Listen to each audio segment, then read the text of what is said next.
नमस्कार दोस्तों, कैसे हैं आप सब लोग। स्वागत है आप सबका उत्कर्ष क्लासेज की इस ऑनलाइन क्लास में। दोस्तों, हम हिंदी विषय पढ़ रहे हैं और हिंदी विषय में जैसा कि आपने जाना, पिछले 3-4 कक्षाओं में हम समास पर चर्चा कर रहे हैं। पिछले 3-4 दिवस में जितनी भी कक्षाएं हुई, हम उन पर समास पर चर्चा कर रहे हैं। बिंदु ही विस्तृत है तो जाहिर सी बात है समय भी लगेगा, लेकिन आज जो समास के शेष रहे प्रकार हैं हम उन पर चर्चा कर रहे हैं। अर्थात हम बात कर रहे हैं समास के भेद की। और समास के भेदों के संदर्भ में कहा जाए तो समास के हिंदी में हम 6 भेद पढ़ते हैं। कितने भेद पढ़ते हैं दोस्तों? 6, जिनमें सबसे पहला होता है अव्ययी भाव समास, दूसरा होता है कर्मधारय समास, तीसरा होता है तत्पुरुष समास, चौथे की बात की जाए तो द्विगु, पांचवा होता है द्वंद्व और छठा समास या अंतिम समास जो होता है वह है आपका बहुव्रीहि। मैं आपको बता देना चाहूँगा कि पूर्व की कक्षाओं में हम अव्ययी भाव समास, कर्मधारय समास और तत्पुरुष समास पढ़ चुके हैं। आज हम आरंभ करने वाले हैं द्विगु समास। तो हेडिंग डाल दीजिए दोस्तों, द्विगु समास। नंबर की बात की जाए तो चौथा प्रकार है दोस्तों, चौथा प्रकार। लेकिन इस प्रकार को शुरू करने या इसको गति देने से पहले मैं एक बार आपके प्रत्यस्मरण के लिए आग्रह करूंगा। एक बार आप अपने स्मृति पटल पर जोर डालिए कि पूर्व में हमने कुछ ऐसी बातें की थी जो इससे संबंधित थी। याद आएगा आपको, मैंने जब कर्मधारय समास पढ़ाया था तो उस कर्मधारय समास के साथ में मैंने विशेषण का जिक्र किया था दोस्तों। और विशेषण के साथ में मैंने यह भी कहा था कि समास की दृष्टि से हम विशेषण को 2 भागों में बांटते हैं। कितने भागों में बांटते हैं? 2 भागों में बांटते हैं। एक विशेषण होगा संख्यावाची, एक तो कौन सा होगा? संख्यावाची, और दूसरा होगा दोस्तों असंख्यावाची। दूसरा कौन सा होगा? असंख्यावाची। कहने का मतलब यह हुआ कि हम विशेषणों को समास की दृष्टि से 2 भागों में बांटकर पढ़ रहे हैं। तो कर्मधारय में जब विशेषण पढ़े थे तो उस समय पूर्व की कक्षा में एक बार थोड़ा सा याद कर लीजिए, फिर उसके बाद हम बिंदु पर आएंगे। बिंदु बहुत सरल है, समझ में आ जाएगा, पर एक बार ये उसकी भूमिका, उसका कंसेप्ट समझना जरूरी है कि कर्मधारय समास के समय मैंने विशेषण की बात की थी, विशेषक विशेष्य की बात की थी, उपमेय उपमान की बात की थी। तो यहाँ देखने वाली बात यह है कि जो विशेषण थे उनको समास के दृष्टिकोण से हम 2 भागों में बांट चुके थे। एक नाम आया था संख्यावाची विशेषण और दूसरा नाम आया था दोस्तों असंख्यावाची विशेषण। दूसरा नाम आया था असंख्यावाची विशेषण। तो जो संख्यावाची विशेषण थे और जो असंख्यावाची विशेषण थे, कोई सा भी हो, विशेषण की आवश्यक शर्त होती है कि विशेषण जो होते हैं वो किसकी विशेषता बताते हैं? संज्ञा या सर्वनाम की। किसकी विशेषता बताते हैं? संज्ञा या सर्वनाम की। कहने का आशय यह हुआ कि विशेषणों का प्रयोग संज्ञा या सर्वनाम की विशेषता बताने के लिए किया जाता है। और समास की दृष्टि से बात की जाए तो हमें सर्वनाम का नहीं बल्कि केवल और केवल संज्ञा का ही ध्यान रखना है। अर्थात वास्तविकता तो यह है कि जो विशेषण होते हैं वो संज्ञा और सर्वनाम की विशेषता बताते हैं, लेकिन हम समास के दृष्टिकोण से बात करें तो हमें केवल किसका ध्यान रखना है? संज्ञा का ही ध्यान रखना है। अर्थात विशेषण के साथ संज्ञा का यह प्रारूप हमारे समासों में चल रहा है। अब ये विशेषण के साथ संज्ञा का जो प्रारूप हमारे समास में है ये 2 भागों से चलता है। एक तो है संख्यावाची विशेषण और इसके साथ में होती है संज्ञा। इसके साथ में क्या होती है? संज्ञा। एक होता है असंख्यावाची विशेषण और इसके साथ में होती है क्या? संज्ञा। अर्थात संख्यावाची विशेषण प्लस संज्ञा और असंख्यावाची विशेषण प्लस संज्ञा। तो ध्यान दीजिए, असंख्यावाची विशेषण के साथ में यदि संज्ञा हो तो यह स्थिति तो आपका कर्मधारय समास बनाता है। कौन सा समास बनाता है दोस्तों? कर्मधारय समास बनाता है। लेकिन यदि बात की जाए इस स्थिति की, तो यह स्थिति हमें कहाँ से प्राप्त होगी? तो इसका नाम सदैव आपके कौन से समास में आएगा? द्विगु समास में। संख्या जहाँ भी आएगी, समास कौन सा आ रहा है? द्विगु समास आ रहा है। एक बेसिक से सेंस की बात यहाँ खत्म हुई। बात नंबर 2, बिंदु 2, महत्वपूर्ण बिंदु। क्या?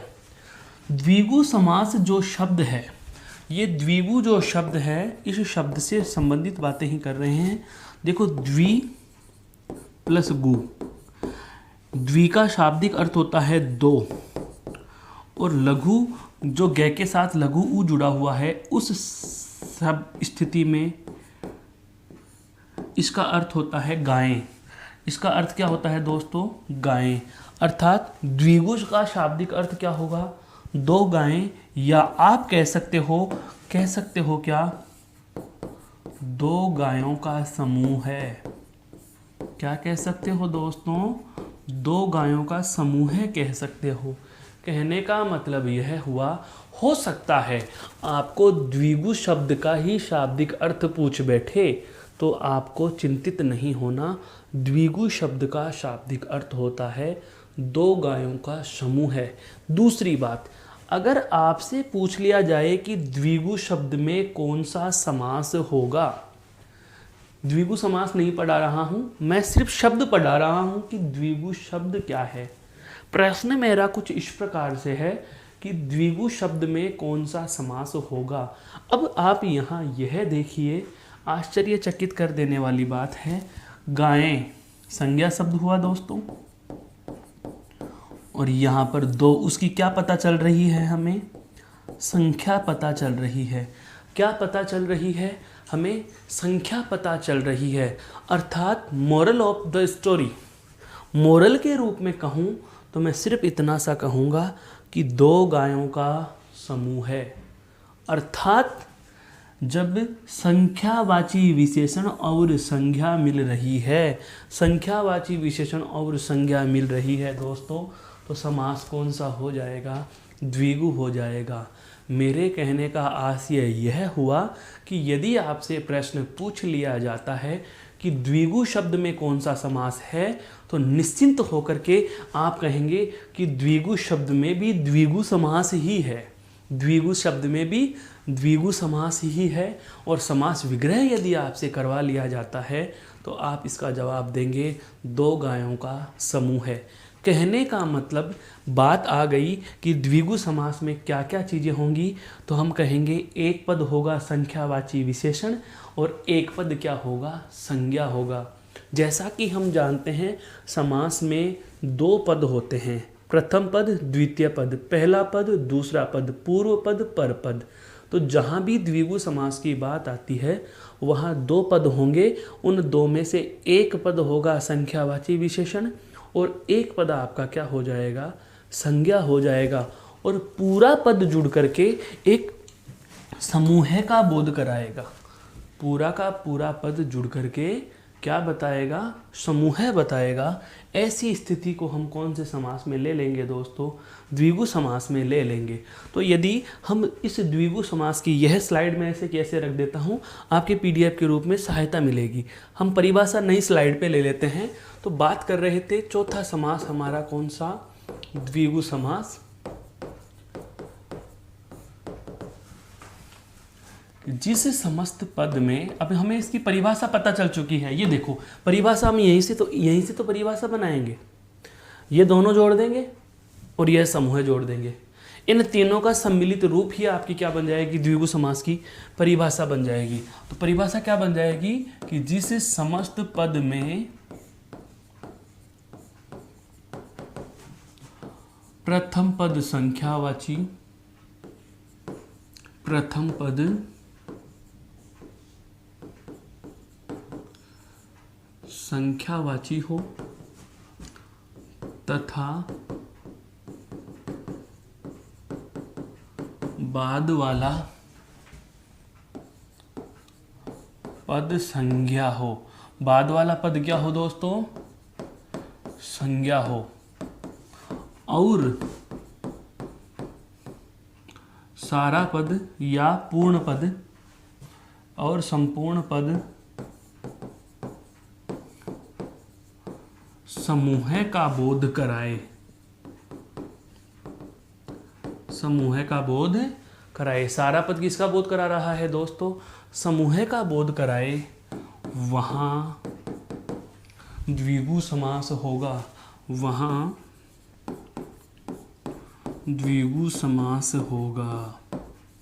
बहुत ज़्यादा मुश्किल नहीं है, बहुत ज़्यादा मुश्किल नहीं है, बहुत आसान है।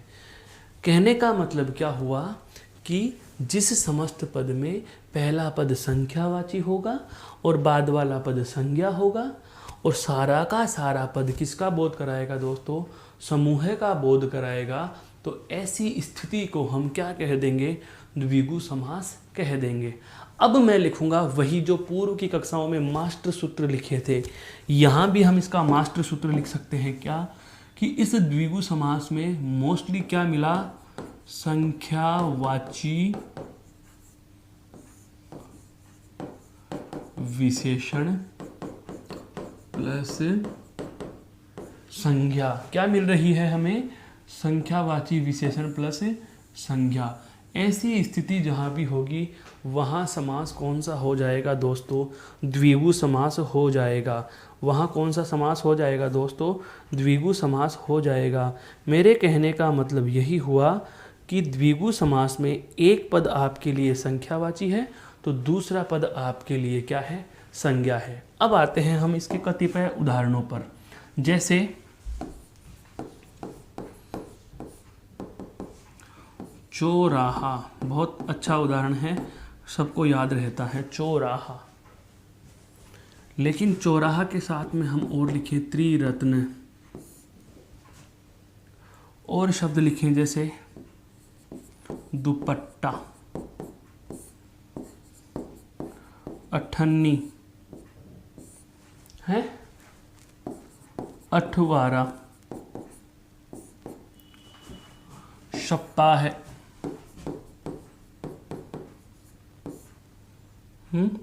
शताब्दी,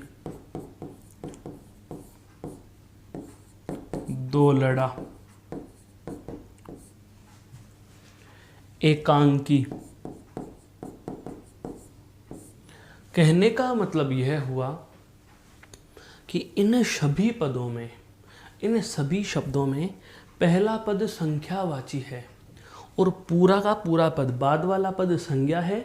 समस्त पद हमें एक ग्रुप का बोध करा रहा है, समुदाय का बोध करा रहा है, समूह का बोध करा रहा है।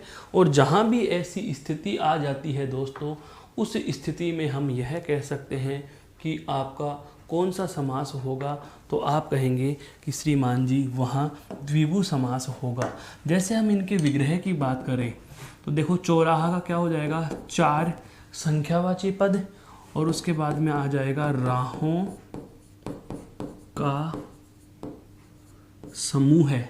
हो सकता है, ध्यान देना, एक बहुत अच्छी चीज़ बता रहा हूँ, हो सकता है आपको समूह लिखा हुआ नहीं मिले और क्या मिल जाए, समाहार मिल जाए। तो भ्रमित मत होना, समूह या समाहार दोनों एक ही बात है। हो सकता है लिखा हुआ मिल जाए चार राहों का समाहार है, तीन रत्नों का समूह है, तीन रत्नों का समूह है, दो पट्टियों का समूह है, हैं? दो पट्टियों वाला या दो पट्टियों का समूह है। अठन्नी, आठ आनों का समूह है। कितने आने हैं, आठ आने। एक रुपये में या हम कहें मुद्रा की इकाई है आना, तो आठ आनों का समूह है। अठवारा, आठवें वार लगने वाला बाजार। आठ वारों के समूह हो गया अठवारा, आठवें वार लगने वाला बाजार है, लगने वाला बाजार। सप्ताह है, सप्त यानी कि सात। सप्ताह में सप्त का अर्थ क्या होता है, सात। उसके आगे जुड़ा हुआ है अहन,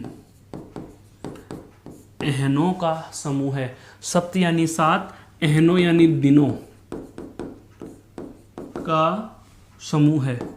7 दिनों का समूह है, 7 दिनों का समूह है, सप्त अहनों का समूह है। ठीक उसी प्रकार से शताब्दी का क्या हो जाएगा, शत यानी 100। अब्दों, अब्दों का अर्थ होता है वर्षों, अब्दों का अर्थ क्या होता है दोस्तों, वर्षों का समूह है। अब्दों का समूह है, वर्षों का समूह है। हम बात करें दो लड़ों का समूह है, 2 लड़ों का समूह है, 2 लड़ियों वाले हैं। एकांकी, 1 अंक की, एकांकी का क्या होगा, 1 अंक की। 9 लखा, महिलाओं को आता है ना, 9 लखा हार है, 9 लखा 9 लाख के मूल्य का समूह है, 9 लाख के मूल्य का समूह है। तो दोस्तों मैंने आपके सामने कुछ ये उदाहरण इसलिए प्रस्तुत किए हैं, आपके ये बात समझ में आ जाए कि कहने का आशय क्या था।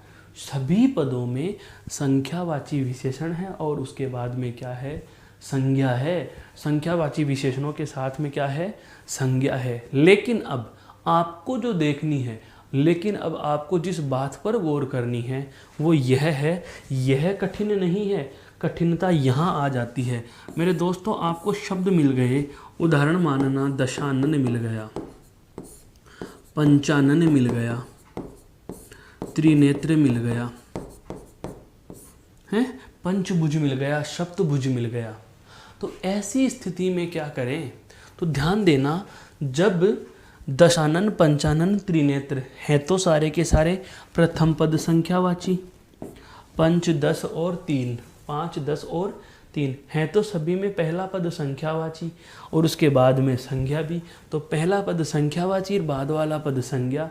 तो नियम की बात करें तो होना तो चाहिए द्विगु समास, होना तो चाहिए कौन सा, द्विगु समास। लेकिन यहाँ तीनों में ही द्विगु समास नहीं, बल्कि कौन सा समास है, बहुव्रीहि है।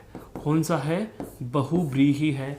और वह क्यों है, तो इस बात के लिए एक लाइन सुनिए, फिर आपका कंसेप्ट क्लियर हो जाएगा।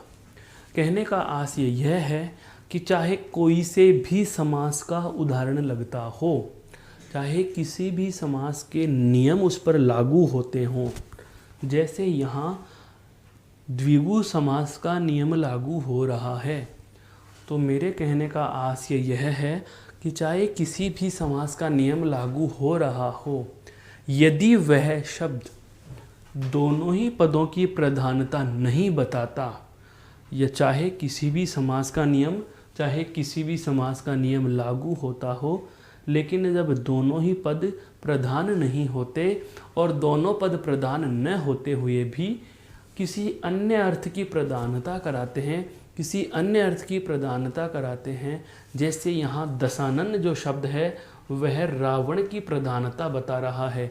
किसकी बता रहा है, रावण की बता रहा है। पंचानन और त्रिनेत्र, जैसे त्रिनेत्र भगवान शिव की प्रधानता बता रहा है। तो कहने का मतलब यह हुआ, चतुरानन जैसे गणेश जी को कहा गया। तो मेरे कहने का आशय यही है कि जब दोनों ही पद अप्रधान हो जाएं और अन्य अर्थ की प्रधानता होती है, तो ऐसी स्थिति में हम बहुव्रीहि समास पढ़ते हैं दोस्तों।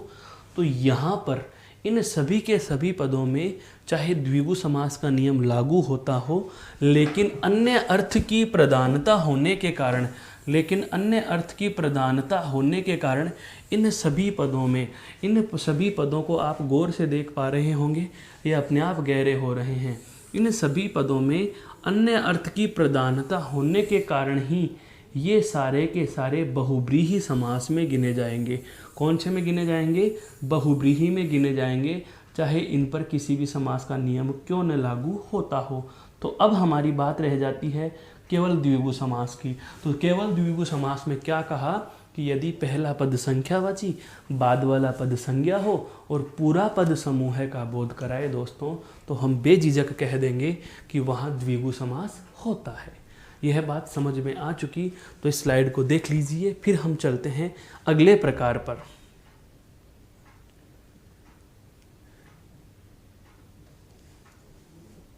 तो दोस्तों ये तो था कौन सा हमारा द्विगु समास। अब समास का पांचवा प्रकार और बेहद महत्वपूर्ण प्रकार,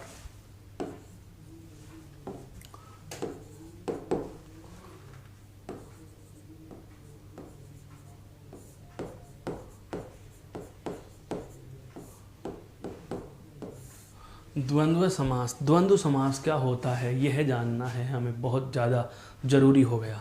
द्वंद्व, तो सबसे पहले बात की जाए कि पदों की प्रधानता के आधार पर यह किस प्रकार का समास होगा। तो दोस्तों पदों की प्रधानता के आधार पर जो द्वंद्व समास है वह उभय पद प्रधान है। कौन सा है भाई? उभय, यानी दोनों पद प्रधान। देखो इसमें क्या लिखा हुआ है,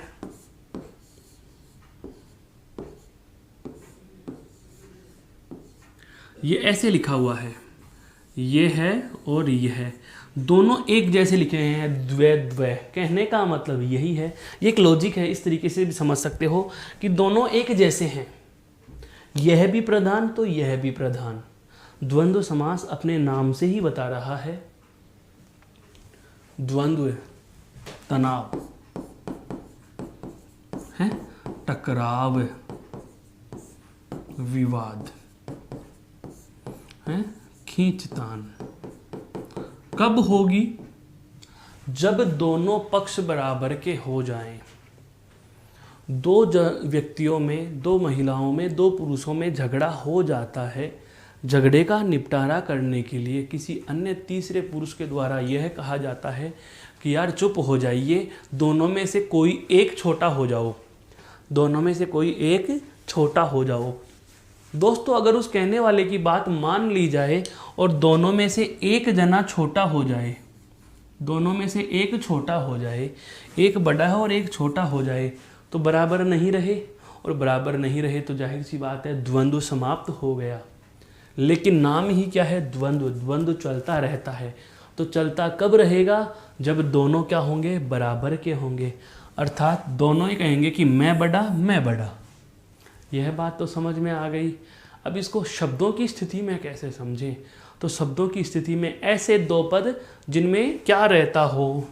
तनाव रहता हो, टकराव रहता हो, विवाद या खींचतान रहती है, एक दूसरे को एक दूसरे की तरफ खींचते रहते हैं।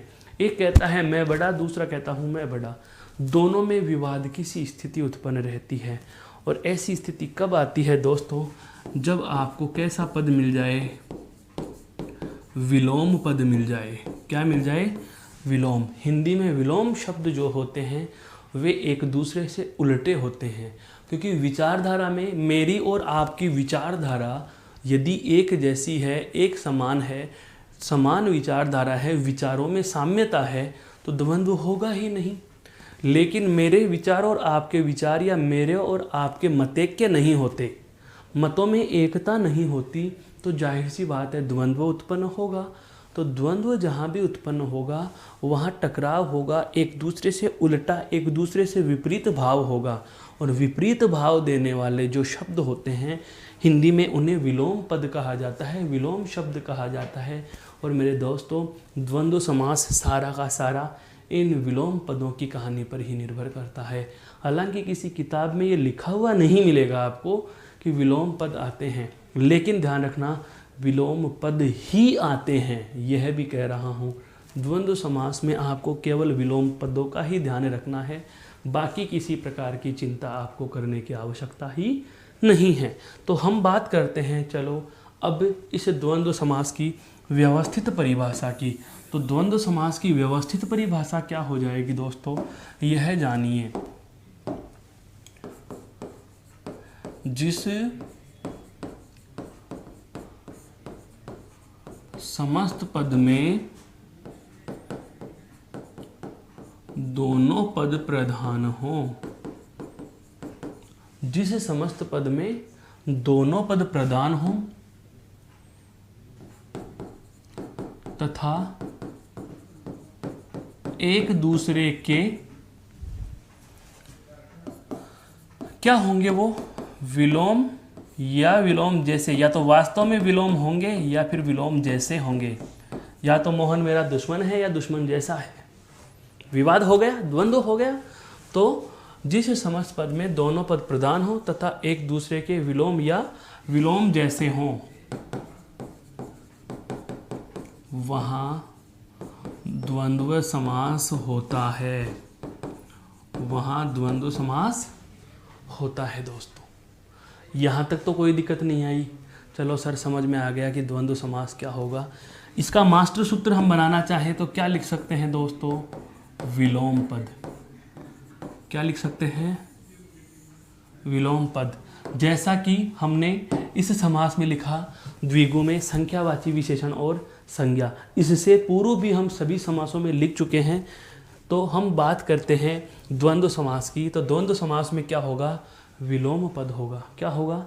विलोम पद होगा या फिर विलोम जैसा होगा। ये देखो, ये लिखा हुआ विलोम या फिर विलोम जैसा। और दोनों पद क्या हैं? प्रधान।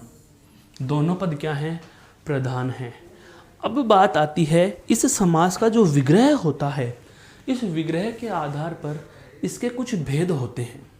कहने का मतलब यह हुआ, ध्यान दीजिए, द्वंद्व समास का जब हम समास विग्रह करेंगे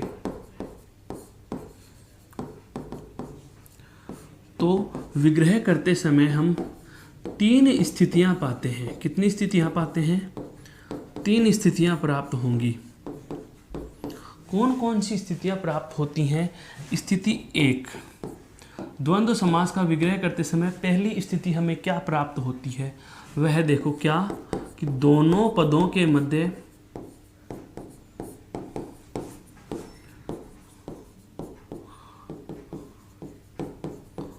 और पद का प्रयोग।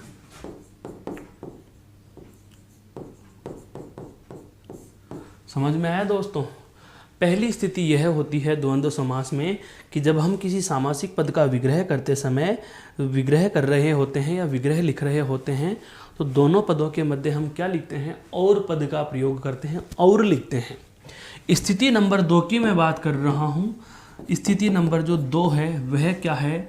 यह ध्यान दीजिए, दोनों पदों के मध्य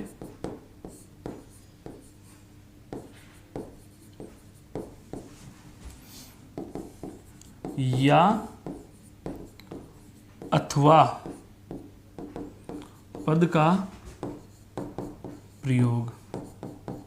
कुछ समझ में आया? या तो द्वंद्व समास में जो हमारे पास उपस्थित पद होंगे उनका विग्रह करते समय दोनों के मध्य और लिखा जाएगा। और अभी उदाहरणों से हम बात करेंगे। पहले क्लू जानो, कहना क्या चाह रहा हूँ। तो पहली स्थिति तो आ गई कि 2 पद हैं, दोनों का विग्रह कर रहे हैं और विग्रह करते समय हम दोनों के मध्य क्या लिख रहे हैं दोस्तों? दोनों के मध्य हम और का प्रयोग कर रहे हैं। ठीक है। दूसरी स्थिति आ गई, विग्रह करते समय दोनों के मध्य हमने और नहीं लिखा बल्कि या अथवा लिख दिया। क्या लिख दिया? या अथवा लिख दिया। स्थिति नंबर 3 और बेहद महत्वपूर्ण है, वह क्या है वो अभी जान लीजिए। स्थिति नंबर 3 ये कह रही है क्या कि दोनों पदों के मध्य में नहीं, दोनों पदों के अंत में, दोनों पदों के अंत में आदि या इत्यादि, आदि या इत्यादि का प्रयोग। कुछ समझ में आया दोस्तों मैंने क्या कहना चाहा है? द्वंद्व समास में विग्रह करते समय दोनों पदों के मध्य हम क्या क्या लिखेंगे? या तो हम और लिख सकते हैं या फिर या अथवा लिख सकते हैं, या फिर जो सबसे महत्वपूर्ण स्थिति आ रही है वह यह है क्या कि दोनों पदों के अंत में, यहाँ पर तो कहाँ लिखी जा रही है? मध्य में। यहाँ भी कहाँ लिख रहे हैं? मध्य में। लेकिन यहाँ पर कहाँ लिखी जा रही है? अंत में। तो यदि दोनों पदों के अंत में आदि या इत्यादि लिखेंगे तो यह तीसरी स्थिति होती है। तो विग्रह के आधार पर कितनी स्थितियाँ प्राप्त हो गई? 3। तो ध्यान दीजिए, विग्रह के आधार पर प्राप्त इन 3 स्थितियों से ही हम इस द्वंद्व समास के 3 भेद मानते हैं। कितने भेद मानते हैं दोस्तों? 3 भेद मानते हैं। सर आपने तो मज़ा ही बना दिया है। 3 भेद मानते हैं। और वो 3 भेद कौन से हैं? अब मैं उनके नाम उल्लेख कर रहा हूँ। सबसे पहला जो नाम आता है वह आता है इतरेतर द्वंद्व। सबसे पहला जो नाम आता है दोस्तों वह कौन सा आता है? इतरेतर द्वंद्व। दूसरा जो नाम आता है दोस्तों वह आता है कौन सा? विकल्प द्वंद्व। कौन सा आता है? विकल्प द्वंद्व। और तीसरा या जो अंतिम आता है वह आता है समाहार द्वंद्व। क्या आता है? समाहार द्वंद्व। अब कैसे पहचाने कि इतरेतर द्वंद्व है या विकल्प द्वंद्व है या समाहार द्वंद्व है? तो आपको पहचान के लिए मैं कुछ नहीं कह रहा, केवल ये लो इनके सीध में इनको जोड़ देता हूँ। कहने का आशय यह हुआ कि यदि इतरेतर द्वंद्व होगा तो दोनों पदों के मध्य किसका प्रयोग करेंगे? और का। किसका प्रयोग करेंगे? और का प्रयोग कर लेंगे। यदि विकल्प द्वंद्व होगा तो दोनों पदों के मध्य क्या लिखा जाएगा दोस्तों? या फिर अथवा। या और अथवा और या में से किसी एक चीज़ का प्रयोग कर लेंगे। और यदि समाहार द्वंद्व होगा तो दोनों पदों के अंत में हम क्या लिखेंगे? आदि और इत्यादि। बिल्कुल। कहने का मतलब यह है कि विग्रह से हम इनके भाव को बदल देते हैं। उदाहरण दे रहा हूं, एक छोटा सा उदाहरण समझना।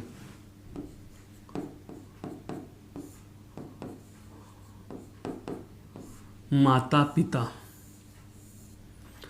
क्या अंतर होता है इन तीनों स्थितियों में वो समझो। सबसे पहले मैं लूँगा इतरेतर द्वंद्व से। जैसे मैंने आपको कहा कि कल आपको यहाँ माता पिता को बुलाकर लाना है। सुनने वाले विद्यार्थी ने उसका इतरेतर के अनुसार अर्थ निकाला तो वह विग्रह करेगा कि और लगाओ।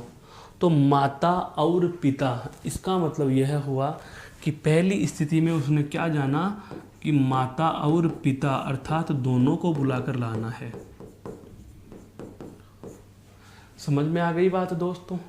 दूसरी बात आती है, उसने विकल्प के हिसाब से लिया। विकल्प का मतलब क्या होता है? सब में से कोई एक। तो इन्होंने क्या लिखा? माता या पिता। तो बताओ वह दोनों को बुला के लाएगा क्या? नहीं, वो माता या पिता में से किसी एक को बुलाएगा। तीसरा हमने क्या ले लिया? माता पिता आदि, अर्थात माता पिता को तो लाना ही है, साथ में चाचा ताऊ और कोई मिले उनको भी ले आओ, समूह में ले आओ।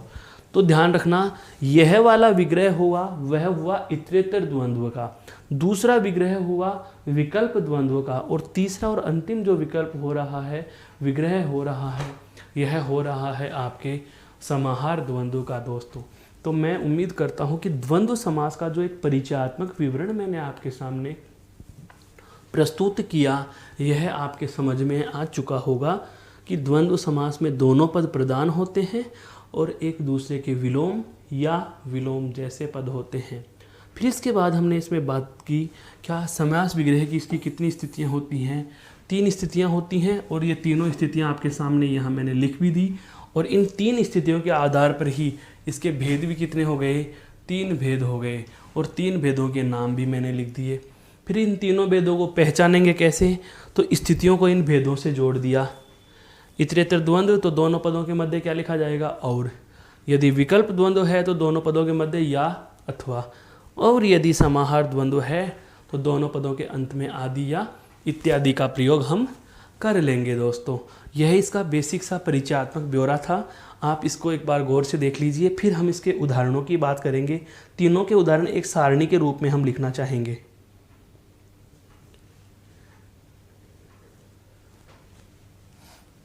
देखो, द्वंद्व समास के तीनों प्रकार के उदाहरण। सबसे पहले हम कौन सा लेंगे?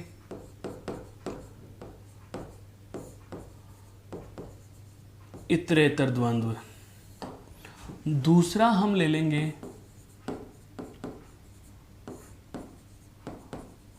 विकल्प द्वंद्व, और तीसरा और अंतिम जो हम लेंगे वह क्या लेंगे दोस्तों? समाहार द्वंद्व। तीसरा और अंतिम हमने क्या ले लिया? समाहार द्वंद्व। अब इन तीनों के साथ साथ इनकी 3 स्थितियां, वो तीनों स्थितियां क्या हैं? यहाँ पर तो दोनों के मध्य क्या लिखा जाएगा दोस्तों? और। क्या लिखेंगे? और। यहां पर दोनों के मध्य क्या लिखा जाएगा?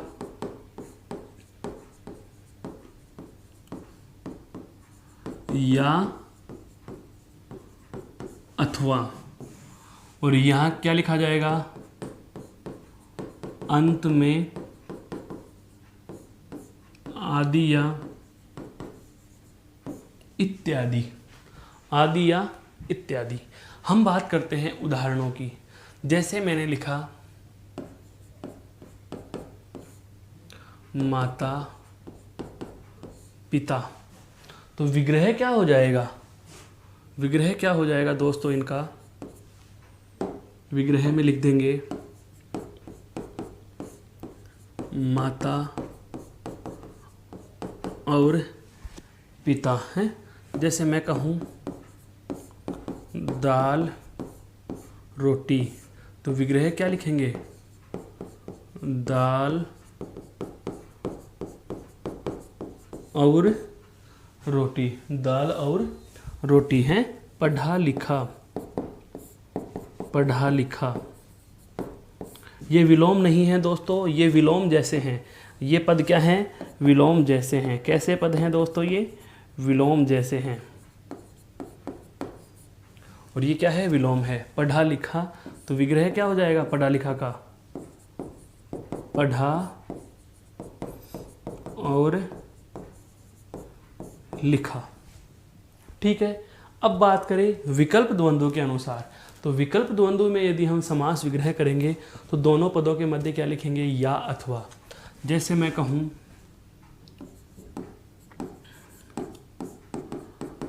अमीर गरीब, विग्रह में क्या आएगा? या। तो विग्रह कैसे लिखेंगे? अमीर या गरीब। अमीर या गरीब। दोस्तों अगला उदाहरण हम लेना चाहें, जैसे मैं कहूं पाप पुण्य, तो विग्रह क्या हो जाएगा? पाप या पुण्य। दोस्तों मैं लिखूं जैसे शीतोष्ण, शीत या उष्ण। शीत या उष्ण। जैसे दोस्तों मैं लिखूं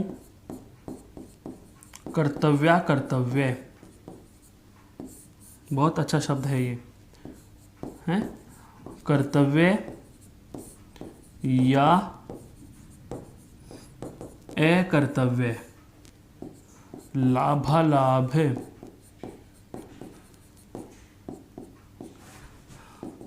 विग्रह क्या हो जाएगा? लाभ या अलाभ। लाभ या अलाभ हो जाएगा। लेकिन अब बात की जाए समाहार द्वंद्व के अनुसार, तो समाहार द्वंद्व में बीच में कुछ नहीं लिखेंगे, अंत में लिखा जाएगा। कहाँ लिखा जाएगा? अंत में लिखा जाएगा। जैसे अन्न जल, तो विग्रह क्या हो जाएगा? अन्न जल आदि। अन्न जल आदि हैं। बहु बेटी, बहु बेटी, तो विग्रह क्या हो जाएगा? बहु बेटी आदि। बहु बेटी आदि हैं। बहुत बार शब्द आता है बाल बच्चे, तो विग्रह क्या हो जाएगा दोस्तों? बाल बच्चे आदि। बाल बच्चे आदि। मेरे कहने का आशय यही है कि हमें यही सोचना है कि विग्रह में या अथवा लिखा जाएगा तो विकल्प होगा, और लिखा जाएगा तो इतरेतर होगा, और मध्य में कुछ नहीं लिख करके हम अंत में आदि या इत्यादि जोड़ रहे हैं। आदि या इत्यादि जोड़ रहे हैं। जैसे शब्द आता है कंदमूल फल, तो विग्रह क्या हो जाएगा इसका? कंदमूल फल आदि हैं। कंद मूल फल आदि, कंदमूल फल आदि। कहने का मतलब यदि अंत में आदि या इत्यादि जोड़ रहे हो तो आप इसे समाहार द्वंद्व में सम्मिलित करोगे। यदि अंत में कुछ नहीं जोड़ करके मध्य में या अथवा लिखा है आपने, तो या अथवा लिखते ही यह कौन से में चला जाएगा, विकल्प द्वंद्व में। और यदि आपने आरंभ में प्रकार की बात करें तो अंत में यदि और लिख रहे हो तो आप इसमें प्रकार कौन सा करोगे, इतरेतर। अब मैं एक बात और कह देता हूँ, यह प्रकार आपसे पूछे नहीं जाते। यह प्रकार हमें सिर्फ पता होना चाहिए कि हाँ द्वंद्व समास में ऐसा भी होता है, बल्कि ऐसा प्रकार पूछा नहीं जाता है। तीनों ही हैं द्वंद्व समास के प्रकार, पता तीनों का रहना चाहिए। तरीका एक ही है, क्या कि या तो विलोम शब्द है या फिर विलोम जैसे हैं, यह समूह है अर्थात सार्थक निरर्थक शब्द का समूह है भी आ जा सकता है। खाना वाना अर्थात खाना आदि, खाना वाने का मतलब क्या होता है, खाना आदि। चाय वाय चाय आदि है। पढ़ाई वढ़ाई पढ़ाई आदि। मैं पूछूं पढ़ाई वढ़ाई कैसी चल रही है, अर्थात पढ़ाई आदि कैसी चल रही है। जो मैंने आपको आरंभ में बताया था कि अर्थ के आधार पर शब्दों के मोस्टली दो प्रकार, एक सार्थक शब्द, एक निरर्थक शब्द। जब निरर्थक शब्द लिखते हैं तो उन्हें सार्थक शब्दों के साथ सदैव युग्म में लिखा जाता है। तो जो सार्थक निरर्थक का जो युग्म होता है वही समाहार द्वंद्व में भी लिखा जाता है। सदैव विलोम होंगे तो वो विकल्प द्वंद्व में आएंगे, और विलोम जैसे पद होंगे तो वो समाहार द्वंद्व में आएंगे। आशा करता हूँ आपके द्वंद्व समास अर्थात समास का यह पांचवा प्रकार भी समझ में आ चुका होगा। इस स्लाइड को एक बार गौर से देख लीजिए, फिर हम समास के अंतिम और सबसे ज़्यादा महत्वपूर्ण और सबसे सरल प्रकार की चर्चा शुरू करेंगे।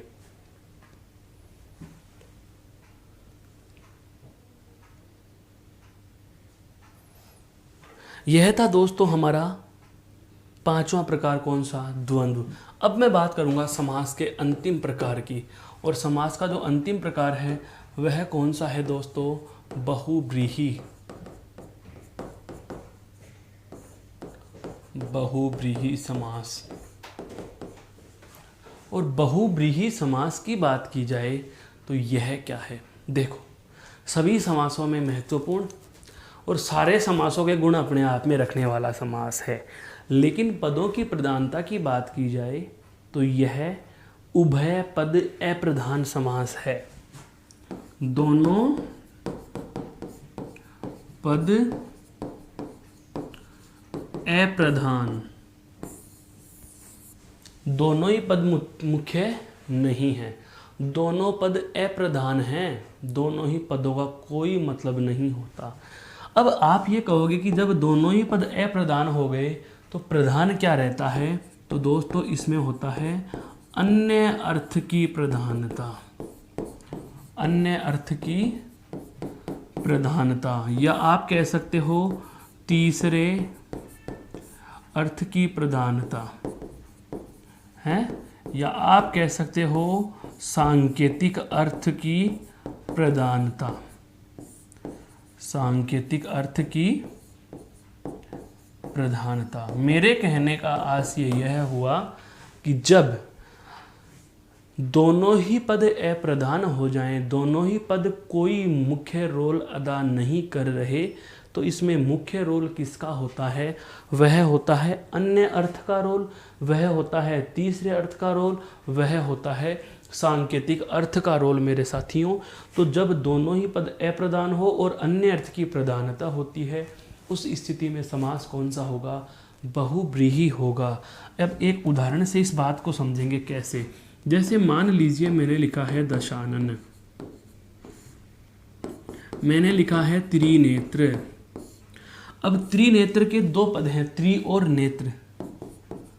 त्रि और नेत्र। त्रि यानी तीन, नेत्र यानी नेत्र या आंखें, नेत्र या आंख। अब ध्यान देने वाली बात यहां पर क्या है, शब्द के शाब्दिक अर्थ की बात की जाए तो शाब्दिक अर्थ क्या हो रहा है, तीन आंख। लेकिन दोस्तों न तो इस तीन का कोई मतलब, न इस आंख का कोई मतलब। यहाँ पर प्रधानता इन दोनों से अन्य अर्थ निकल रहा है, और वह अन्य अर्थ हम किसका ले रहे हैं, भगवान शिव का ले रहे हैं। जबकि इस त्रिनेत्र का कहीं कोई शाब्दिक अर्थ शिव नहीं निकल रहा। तो जैसी ऐसी स्थितियां जहां भी आ जाती हैं कि जब हमें प्राप्त पदों में प्रथम और द्वितीय दोनों ही पद अप्रधान लगे और किसी अन्य अर्थ की प्रधानता नजर आती है, तो ऐसी स्थिति में क्या होता है, बहुव्रीहि समास होता है। सर यह बात तो बेहद अच्छे से समझ में आ गई, लेकिन इसका भी कोई ऐसी चीज़ है क्या? ऐसी चीज़ कैसी? ऐसी जैसे कि विलोम शब्द हो गया, या आप कह दो संख्यावाची विशेषण और संज्ञा हो गया। बिल्कुल मेरे दोस्तों, इसमें भी ऐसी कुछ चीज़ है। और वो ऐसी चीज़ इसमें क्या होती है, तो हम इसमें कह सकते हैं क्या, पर्याय अर्थ वाले शब्द। कौन से शब्द दोस्तों? पर्याय अर्थ वाले शब्द, अर्थात सीधे सीधे हम कहें तो क्या, पर्यायवाची। पर्यायवाची जहाँ भी होंगे वहाँ आपका बहुव्रीहि समास होगा दोस्तों। ये बेहद और मजबूत क्लू मैंने आपको इसके समक्ष रख दिया है।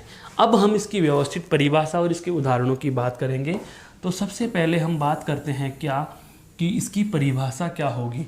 तो देखो, इसकी परिभाषा में मैं लिखना चाहूँगा कि जिस समस्त पद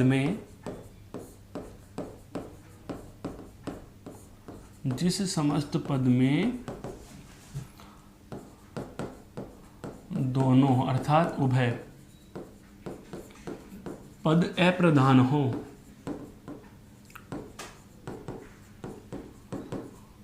अर्थात अन्य अर्थ की प्रधानता होती है, अर्थात अन्य अर्थ की प्रधानता रहती है, वहाँ बहुव्रीहि समास होता है, वहाँ बहुव्रीहि समास होता है। आपके लिए मैं इसका एक मास्टर सूत्र भी लिख देता हूँ। तो मास्टर सूत्र कुछ इस प्रकार से है साथियों, क्या, पर्यायवाची शब्द, क्या, पर्यायवाची शब्द होंगे। अब हम बात करते हैं इसके कतिपय उदाहरणों की। जैसे हमने बात की, शब्द लिखा, जैसे मैंने लंबोदर, जैसे मैंने शब्द लिखा पवन पुत्र, शब्द लिखा पवन सुत, शब्द लिखा मुरारी, है, शब्द लिखा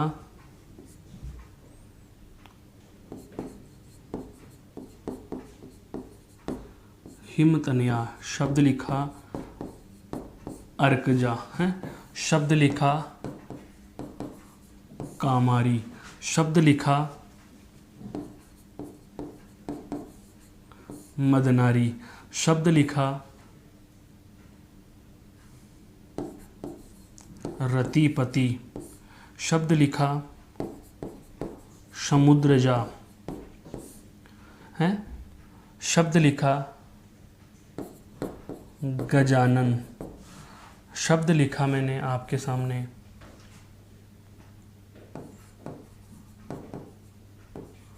प्रधानमंत्री, शब्द लिखा लोकपाल, शब्द लिखा दूरदर्शन। इन सभी शब्दों में एक महत्वपूर्ण बात आपको जो देखने की है और समझने की है, वह क्या है दोस्तों? देखो, लंबा और उदर, लंबा और उदर, लंबा यानी बड़ा, उदर यानी पेट, बड़ा पेट, इस शब्द का अर्थ तो वास्तविक है बड़ा पेट। विग्रह की बात की जाए तो हम इनके विग्रह भी लिख देते हैं, लंबा है उदर जिसका। ऐसा कौन है लंबा है उदर जिसका? किसी अन्य पुरुष की ओर इशारा कर रहे हैं, और जब अन्य पुरुष की ओर हमें संकेत मिल जाता है दोस्तों, तो ऐसी स्थिति में आप कहोगे कि सर यह तो गणेश जी की बात कर रहे हैं। किसकी बात कर रहे हैं? गणेश जी की बात कर रहे हैं। पवन पुत्र और पवन सुत हैं। पवन का है पुत्र जो, पवन का है पुत्र जो, कौन है भाई? हनुमान जी। कौन है आपके? हनुमान जी। इसका मतलब यह हुआ कि मूल शब्द का मूल अर्थ नहीं बल्कि इनका ये अन्य अर्थ महत्व रख रहा है। मूल शब्द का मूल अर्थ नहीं, हिम की तनया है जो, हिम की तनया पुत्री है जो, हिम की तनया है जो, पुत्री हिमालय की कौन थी दोस्तों? पार्वती। कौन थी? पार्वती है। अर्कजा, अर्कजा यानी सूर्य, अर्क यानी सूर्य या अर्क की पुत्री है जो, अर्क की पुत्री है जो, और सूर्य की पुत्री किसे कहा गया है? जो यमुना है, यमुना। जैसे कामारी, काम अर्थात कामदेव, का अरि, अरि यानी शत्रु है जो, कामदेव का शत्रु है जो, या मदन, मदन का मतलब भी वही कामदेव, तो कामदेव का शत्रु है जो या अरि है जो, कामदेव का अरि है जो। और कौन है दोस्तों? शिव। कौन है? शिव। रति का पति है जो, रति का पति कौन है? कामदेव। कौन है? कामदेव। कुसुम शर, कुसुम के हैं सर जिसके, वही कौन है? कामदेव। समुद्र जा, समुद्र की पुत्री है जो, कौन? लक्ष्मी। गजानन कौन है दोस्तों? गणेश जी। प्रधानमंत्री, यहाँ पर एक व्यक्ति विशेष की नहीं, मंत्रियों में प्रधान है जो, अर्थात किसी एक व्यक्ति विशेष की तरफ इशारा हो गया। लोकपाल, लोक का है पालक जो, लोक का है पालक जो। दूरदर्शन, दूर के दर्शन कराता है जो, अर्थात टेलीविजन है, टेलीविजन। मेरे कहने का आशय यह हुआ मेरे दोस्तों कि जब आपको मूल शब्द का मूल अर्थ कोई महत्व बताता नजर नहीं आता बल्कि उसका सांकेतिक अर्थ महत्व बता रहा है, तो ऐसी स्थिति में समास कौन सा होगा? बहुव्रीहि होगा। अब इस इतनी बड़ी कहानी को मैं एक ही लाइन में समाप्त करना चाहूँ तो क्या मैं ये नहीं कह सकता कि लंबोदर गणेश जी का पर्यायवाची है, पवन पुत्र पवन सुत हनुमान जी का पर्यायवाची है? हिमतनिया पार्वती और अर्कजा यमुना के पर्यायवाची हैं, कामारी और मदनारी शिव के पर्यायवाची हैं, तो आपके रतिपति कामदेव का पर्यायवाची है, गजानन गणेश का पर्यायवाची है, लोकपाल मंत्री का पर्यायवाची है, प्रधानमंत्री मुख्य जो सभी मंत्रियों में प्रधान होता है उसका पर्यायवाची है, दूरदर्शन टेलीविजन का पर्यायवाची है। अरे भाई मैंने यही तो कहा कि जहाँ भी पर्यायवाची शब्द आपको दिखता हो वहाँ सदैव आंसर कौन सा हो जाएगा? बहुव्रीहि समास। कौन सा हो जाएगा दोस्तों? बहुव्रीहि समास हो जाएगा। अब इस बहुव्रीहि समास के साथ साथ ही पूरे के पूरे समासों के लिए इतना बड़ा वर्णन आप परीक्षा में पढ़कर जाओगे, ऐसा तो फिर आपको चाहिए 4 घंटे, 5 घंटे, 6 घंटे। तो हम हर बिंदु को जिस प्रकार से अंत में सार रूप में एक ही बोर्ड पर लिख लेते हैं, एक स्लाइड पर उतार लेते हैं, वैसे ही कुछ हम सार्थक सा प्रयास समास के लिए भी करना चाहेंगे मेरे दोस्तों। और समास के लिए जो प्रयास करना चाहेंगे उससे पहले मैं आपको एक छोटी सी बात और बता देता हूँ। क्या कि कुछ पद आते हैं जिन्हें कहा जाता है सह या से। किसके अर्थ के लिए? साथ में के अर्थ के लिए। उपसर्ग के पद, क्योंकि उपसर्ग का नाम आते हैं आपके जहन में समास कौन सा आता है दोस्तों? अव्ययी भाव। तो ध्यान रखना सह या से उपसर्ग के जो पद होते हैं, अर्थात ऐसे कुछ पद जो साथ में या सहित का अर्थ देने हेतु, साथ में या सहित का अर्थ बताने हेतु से या सह उपसर्ग के जो पद होते हैं, से या सह उपसर्ग के जो पद हैं वे भी आपके इस बहुव्रीहि में गिने गए हैं। जैसे से भ्राता, जैसे शे भ्राता अर्थात भ्राता के साथ है जो, से भ्राता। से पत्नीक अर्थात पत्नी के साथ है जो, हैं सफल फल के साथ है जो, से कुशल कुशलता के साथ है जो। तो कुछ इस प्रकार के सह परिवार परिवार के साथ है जो। तो से या सह का उपसर्ग लगाकर साथ में के अर्थ के लिए इस प्रकार के पद भी यदि आपके समक्ष उपस्थित कर दिए जाएं तो वहाँ भी आप बहुव्रीहि समास मान लोगे। यह क्यों बताया मैंने आपको, सुनिए। हमने जाना कि उपसर्ग के साथ संज्ञा सदैव अव्ययी भाव में आती है, लेकिन इसके साथ साथ ही मैंने अब तक 3 विशेष तथ्य बता दिए। पहला विशेष तथ्य गौर से सुनना, मैंने पहला विशेष तथ्य यह बताया कि यदि कोई उपसर्ग विशेषण की तरह व्यवहार करता है, पूर्व की कक्षा में रहा है ये, कि यदि कोई विशेषण वो यदि कोई उपसर्ग विशेषण की तरह व्यवहार करता है तो कर्मधारय होगा। दोस्तों ये बात बता चुका हूँ। दूसरी बात उपसर्ग की मैंने याद की थी, ए या अन उपसर्ग कहाँ आता है? नए तत्पुरुष में आता है। कहाँ आता है? नए तत्पुरुष में। और तीसरा और महत्वपूर्ण जो लिया, से या सह उपसर्ग, यह कौन से में आएगा? बहुव्रीहि में आएगा। इसके अलावा बाकी सारे उपसर्ग कहाँ चले जाएंगे? आपके अव्ययी भाव समास में चले जाएंगे। तो चलो दोस्तों, इस स्लाइड को एक बार गौर से देख लीजिए, फिर हम बात करते हैं एक ही बोर्ड पर सारे समास को सार के रूप में हम लेने का प्रयास करेंगे। एक बार इसे आप गौर से देख लीजिए।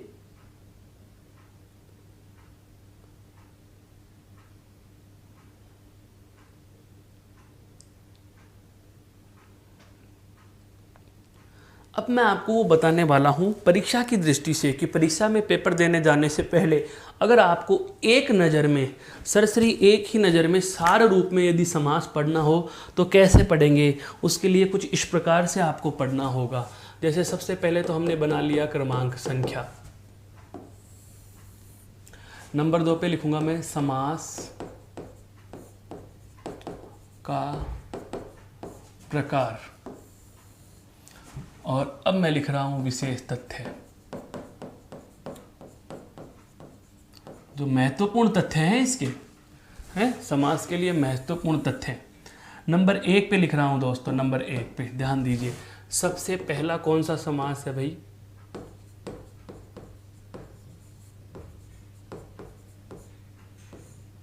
अव्ययी भाव समास। नंबर 1 पे कौन सा है? अव्ययी भाव समास। अव्ययी भाव समास में हमें क्या मिलेगा? उपसर्ग प्लस संज्ञा। यह चीज हमने जानी। इसके अलावा और क्या हो सकता है? अव्यय अव्यय की आवर्ती। क्या हो सकता है? अव्यय अव्यय की आवर्ती। या फिर क्या हो सकता है दोस्तों? संज्ञा संज्ञा की आवर्ती। संज्ञा की आवर्ती। या तो अव्यय अव्यय होगा या संज्ञा संज्ञा होगी। उसके बाद हमारा जो दूसरा समास आया था, दूसरे समास का नाम है आपका कर्मधारय समास। कौन सा है दोस्तों? कर्मधारय समास। और कर्मधारय समास में आपको एक महत्वपूर्ण बात ध्यान रखनी थी। क्या? असंख्यावाची विशेषण, और उसके साथ में क्या लिखा था दोस्तों हमने? संज्ञा। और विशेष में क्या आया था? यदि विशेषण विशेषण की आवर्ती हो जाए, यदि विशेषण विशेषण की आवर्ती हो जाती है तो वहाँ भी समास कौन सा होगा? आपका कर्मधारय होगा। कौन सा होगा? कर्मधारय होगा। उसके बाद यदि मैं बात करूँ द्विगु समास की, एक बार इन दोनों को इसलिए साथ ले लेते हैं ताकि यहाँ से समझ में आए। द्विगु समास में क्या होगा दोस्तों? संख्यावाची विशेषण। यहाँ पर क्या है? असंख्यावाची, तो यहाँ पर क्या हो जाएगा? संख्यावाची विशेषण प्लस संज्ञा। संख्यावाची विशेषण प्लस संज्ञा। और इसके बाद हम बात करें दोस्तों अगले की, तो अगला प्रकार हमने जाना कौन सा? द्वंद्व समास। कौन सा जाना? द्वंद्व समास। और द्वंद्व समास के लिए आपको केवल एक ही बात याद रखनी है। क्या? विलोम शब्द। क्या याद रखना? विलोम शब्द। और द्वंद्व समास के बाद हमने जाना था, अभी अभी देखा, कौन सा? बहुव्रीहि। कौन सा देखा दोस्तों? बहुव्रीहि समास। बहुव्रीहि समास के लिए हम क्या कहेंगे? पर्यायवाची शब्द, या फिर इसके साथ हम क्या देखेंगे? सह या शह उपसर्ग। क्या देखेंगे? सह या सह उपसर्ग। और अंतिम और सबसे जो विस्तृत था वह हम लिख देते हैं कौन सा? तत्पुरुष। कौन सा समास दोस्तों? तत्पुरुष समास, जिसमें क्या था? कारक विभक्ति का लोप। कारक विभक्ति का लोप। ए या अन उपसर्ग हैं, गे, दार, ये क्या थे? प्रत्यय। या फिर क्या आया था? एक लुप्त पद विभक्ति के साथ। विभक्ति के साथ साथ, कि विभक्ति के साथ साथ कुछ पद भी लुप्त रहेंगे तो ऐसी स्थिति में क्या हो जाएगा, आपका तत्पुरुष समास हो जाएगा। हम यह भी कह सकते हैं कि किसी भी शब्द को आप समास की दृष्टि से परीक्षण करें। अब एक छोटा सा उदाहरण, जो पहला शब्द हमने लिया था क्या, हवन सामग्री, समास कैसे छांटोगे, क्रॉस चेक करना बता रहा हूँ। हवन सामग्री आपके पास आ गया। दोस्तों देखो, क्या ये उपसर्ग है? नहीं। अव्यय अव्यय आवर्ती समान शब्दों की हो रही है? नहीं। संज्ञा संज्ञा की आवर्ती हो रही है? नहीं। इसका मतलब अव्ययी भाव नहीं है। क्या ये असंख्यावाची विशेषण है? नहीं है। तो विशेषण नहीं है तो विशेषण वाले दोनों अपने आप हट गए। फिर बात आती है द्वंद्व। क्या हवन और सामग्री एक दूसरे के विलोम है? नहीं है। हवन सामग्री क्या पर्यायवाची शब्द है? नहीं है। सह या सह उपसर्ग है? नहीं है। तो कौन से में चला जाएगा? तत्पुरुष समास में चला जाएगा। दोस्तों आनंद आया? मेरे कहने का आशय यही था कि पूरे के पूरे समास को अगर एक चार्ट पर देखना चाहो तो आप इस प्रकार से भी इनका अध्ययन कर सकते हो। आशा करता हूँ यह बात आपके बेहद पसंद आई है और समझ में आई है। इस बात को एक बार आप गौर से और देख लीजिए स्लाइड को। तो यह जो विशेष चर्चा आज की हमारी रही इस कक्षा में अंतिम दौर पर, वह रही है समास के प्रकार और सारे समासों का सार रूप में ब्यौरा मैंने आपके समक्ष प्रस्तुत किया है। फिर से मिलेंगे दोस्तों अगली कक्षा में अगले नए किसी बिंदु के साथ। तब तक के लिए आप इसी को पढ़िए, कोई समस्या और शंका रहे तो पूछिए। तब तक के लिए आपका सभी का धन्यवाद। जय हिंद, जय भारत।